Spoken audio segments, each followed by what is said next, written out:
Assalamu aleyküm bütün dünyadaki Uygur halkımız yaxşımısınız? Aldığımızda Kurban Hayit kilovatıdır. Ben ailemdeki bütün evlatlarımla birlikte sizlerinki kilovatkan Kurban Hayit'inlerini mübarekleyim. Ama Kurban Hayit kilişten burun kılıdığın işler var suyumda kırıldaşlarımız. Adır olğay olakken. Olaklanmış Kurban Hayit kilişten 10 gün burun ama kırıldaşlarımız imkan var. Ramazan düşü yaxşı. Allah'a şükür ballarımızı tutavatıda Allah kubul etsin deymen. Ama bu yerde yana bir en mühim mesele neymi o degende kırındaşlar. Öz ara adavete bağla, adavetini jüyüt eyle.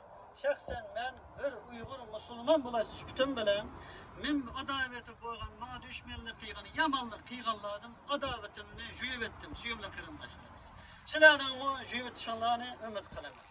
Ahiret deydiğinin kırındaşlarım, men muşu 8-10 balını çetelde, bekip, çoğun kılıp, bir yandan dava kılıp, nurgulluğun capa muşakkatlar taptım. Üyemnin icarsını tüleyemmeyi, yeydiğen hatta bir nan tapanmayan vaxtlarımız oldu. Yolda mağdığanda yolga bir kira pul tapanmayan vaxtlarımız oldu. Hatta karız et durup ben bu davanı kıldım. Şunda dava kıysak mı bizge destek bilişçiliğe, töhmet kıygan, iftira kıyganlar oldu. Onu mı keçerek ettim? Ama münafıklık kıyganları asla keçirmeyemem. Kırındaşlarımız, ahiret deydiğimiz ailelerine kadırlanırlar. Ayol ballarınlarına kadırlanırlar.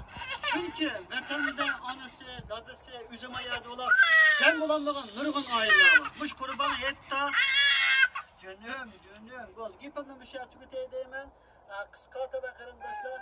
Kurban Hayit'ta vatanlık çağda cehannemi çıkıp tutkalarımızın kilitli, boşketli kilitli, ölem yetim, toy tökülü kilitli. Hadır vatanda ne iş olsa baran mavatında bunu kilen mavatıda. Şunun için vatanı müstakil kılış hemmedir miyim? Bunun için hemmeyle birlikte hareket kılayım. Artık olanlar cesur çürüyenlerin Allah'a emanet kırındaşlar.